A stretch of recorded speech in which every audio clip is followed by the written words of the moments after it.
The first time my father called me a fraud, he was standing in a courtroom packed with strangers. His voice cracked through the silence so hard that even the court reporter stopped typing. "That woman is not my daughter," he shouted, pointing directly at me. "She's a liar, a thief, an impostor wearing a uniform she never earned." I remember the smell of old wood polish and burnt courthouse coffee, the sharp sting of winter air still trapped in my coat, the weight of every eye turning toward me at once. Then my attorney slid a sealed envelope across the table. Dark blue seal, Pentagon insignia. The judge opened it slowly. "Read one line." Then another. And suddenly the entire room changed. He removed his glasses carefully and said in a voice so quiet it became terrifying, "Everyone in this courtroom will stand up, right now." My father's face lost all color. And for the first time in my life, I watched him become afraid of me. I was born in a town where men like my father were treated like monuments. Cedar Hollow, Virginia wasn't large enough for secrets to stay buried, but it was small enough for pride to live forever. My father, Thomas Bennett, had spent 23 years as a military police officer before retiring with a ruined knee and a personality sharp enough to cut through steel. People respected him because he spoke like a man who'd survived something important. Maybe he had. But by the time I came along, whatever softness he once possessed had already dried up. Especially toward women. "Girls need stability," he used to say while watching my older brother Jake throw footballs in the yard. "Men need purpose." I was 8 years old the first time I understood I would never be enough for him. Jake crashed Dad's truck into a mailbox when he was 16. Dad laughed about it for years. I got a B+ in chemistry once. Dad didn't speak to me for 3 days. My mother, Eleanor, tried to balance the house the way people hold together cracked glass with trembling fingers. She was warm where he was cold, gentle where he was rigid. She used to sneak into my room late at night and brush my hair behind my ear while I pretended to sleep. "You don't have to become hard to survive him," she whispered once. I didn't understand what she meant back then. I do now. By 17, I had already decided I was leaving Cedar Hollow, not for college, not for marriage, for the military. The day the acceptance letter from the United States Military Academy arrived, my hands shook so badly I could barely open it. My mother cried before I even finished reading. "Oh my God," she whispered, covering her mouth. "Claire." But my father barely looked up from his dinner. "You'll wash out in 6 months." The room went silent. My mother stared at him. "Tom." "No," he interrupted, calmly cutting into his steak. "She's stubborn, not strong. There's a difference." I remember sitting there in that tiny dining room with yellow wallpaper peeling near the ceiling, trying not to let him see how badly his words hurt me. Outside the window, summer rain tapped softly against the glass. Jake smirked into his mashed potatoes. And somehow that hurt even more. At West Point, I learned quickly that pain could become fuel if you let it. I learned how to run until my lungs burned raw, how to function on 4 hours of sleep, how to keep moving while men twice my size waited for me to fail. Some of them wanted me gone before I even opened my mouth. But there's a strange thing that happens when you spend enough time underestimated. You stop fearing people. During training exercises in the mountains, I watched grown men collapse from exhaustion while I kept climbing. Not because I was stronger, because I'd spent my entire childhood learning how to survive emotional cold. Physical pain felt simpler. Cleaner. When I graduated, my mother drove 9 hours just to see me receive my commission. My father never came. He claimed he had better things to do. Years later, I would learn he spent that weekend drinking with friends at a fishing cabin. Still, I served. Germany first, then Kuwait. Then assignments nobody in my family fully understood because I wasn't allowed to explain them. I missed birthdays, holidays, funerals, relationships that could have become marriages. Meanwhile, Jake drifted from one disaster to another. Failed business. DUI. Gambling debt. Every time he crashed, my father caught him before he hit the ground. "That's my son," Dad always said. As if those 3 words explained everything. The older I became, the more my father seemed to resent me. Not openly at first, quietly, like a man bothered by something he couldn't control. He hated when people thanked me for my service. Hated when neighbors asked about my promotions. Once during Christmas dinner, a family friend congratulated me on making major. My father snorted into his whiskey. "Military's different now," he muttered. "Half of it's politics." The table went dead silent. My mother looked exhausted. That was the year I realized she'd spent most of her marriage apologizing for a man who never apologized for himself. Then she got sick. Pancreatic cancer. Fast, merciless. The kind that steals people in pieces while everyone pretends hope still exists. I took leave and stayed beside her hospital bed for nearly 6 weeks. At night, machines hummed softly in the dark while snow fell outside the windows. Sometimes she slept. Sometimes she held my hand without speaking. My father rarely stayed longer than 20 minutes. One evening after she fell asleep, he stood near the doorway staring at me. "You always needed attention," he said flatly. I looked at him in disbelief. "She's dying. And somehow you still make it about yourself." That was the closest I ever came to hitting him. But my mother opened her eyes before I could respond. She looked terrified. Not of me. Of what we'd become. She died 2 days later with my hand in hers. At the funeral, people told me she'd been proud of me, that she talked about me constantly, that she kept photos of me in uniform beside her bed. My father barely looked at me the entire day. After the burial, while distant relatives carried casseroles into the church basement, he finally approached me near the cemetery gates. Cold wind moved through the dead grass between us. You stopped being my daughter, he said quietly, the moment you chose that uniform over this family. I stared at him for several seconds, certain I must have heard wrong.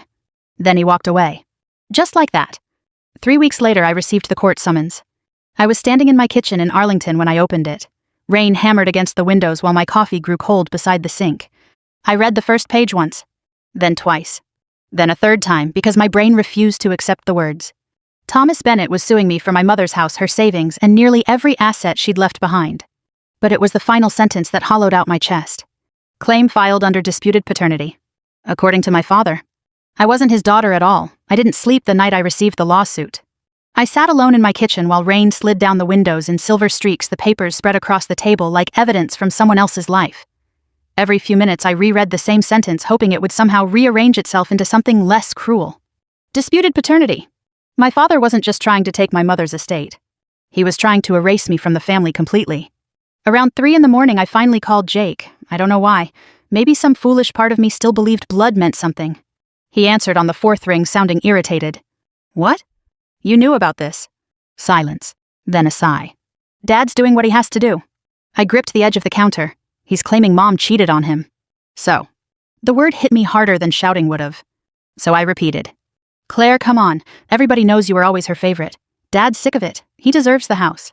I laughed once, short, disbelieving. The house Mom paid for.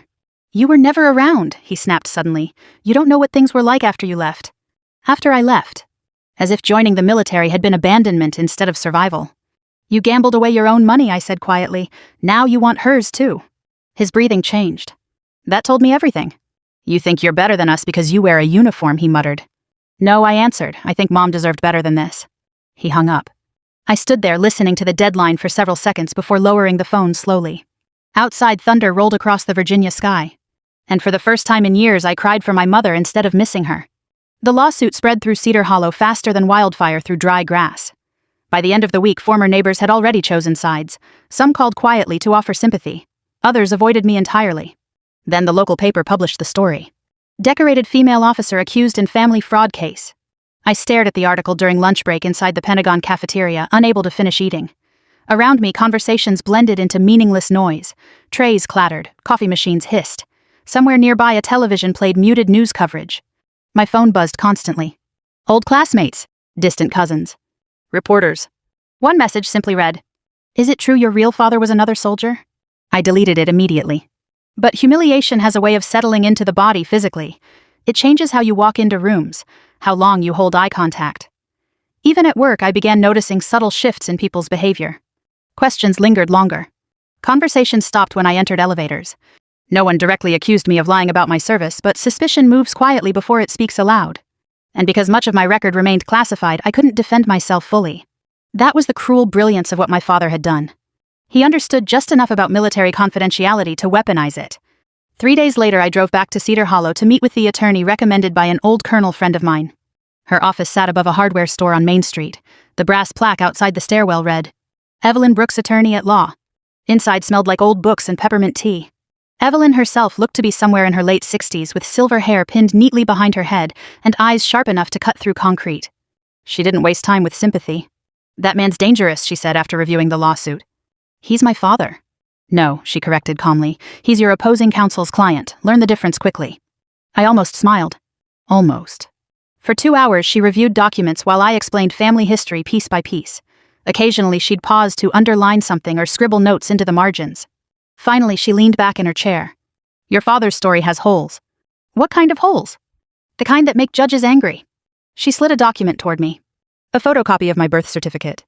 He filed a request challenging authenticity, she explained, but county records show somebody already tried accessing and altering supporting files 6 months ago. I stared at her, altering. Your father isn't just grieving, he's preparing. A cold heaviness settled into my stomach. Evelyn removed her glasses slowly. Tell me about your military record. There's not much I can discuss. I know. Her voice softened slightly. But if this reaches federal territory, surprises can destroy cases. I hesitated. For years, secrecy had become instinct. Some assignments remained classified even now. Entire portions of my service record existed behind walls ordinary civilians would never see. I served overseas, I said carefully. That part I know. There were operations attached to diplomatic security. Her expression changed slightly. What kind of operations? The kind nobody acknowledges publicly. Silence stretched between us. Outside the office window I could hear a train horn somewhere in the distance. Evelyn folded her hands together. Claire, is there anything protected under federal seal that could affect your identity or service verification? Immediately a memory surfaced. A locked briefing room. A colonel sliding a sealed envelope across a metal table years ago. If your service record is ever challenged in civilian court, he had told me this goes through legal counsel only. At the time I'd almost laughed. Who would challenge it? Now I understood. I might have something I said quietly.